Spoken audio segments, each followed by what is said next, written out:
پہلے بدزنی پیدا ہوتی ہے، پھر بدزنی سے اگلا قدم ہے غیبت، غیبت سے اگلا قدم ہے عیب چینی۔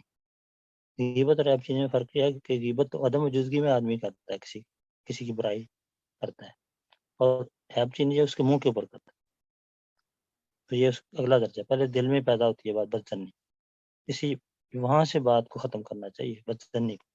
کوئی بھی خیال برا آئے کسی نے تو فوراً اس کو صاف کرو،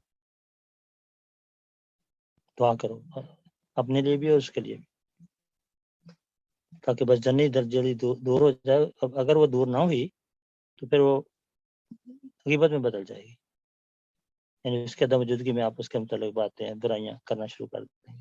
پھر اس سے آگے چلیں گے تو وہ عیب چینی پہ تک پہنچ جائے گی بات کہ پھر اس کے منہ کے اوپر کریں۔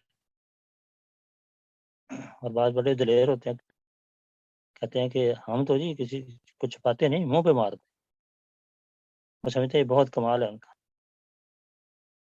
حالانکہ ان چیزوں کو صرف خدا تعالی نے منع کیا ہے۔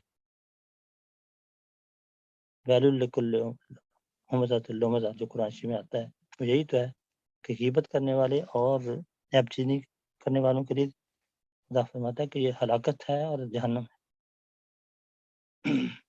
قرآن شریف میں یہ بھی فرمایا کہ غیبت جو ہے یہ تو اپنے مردہ بھائی کی کا گوشت کھانے والی بات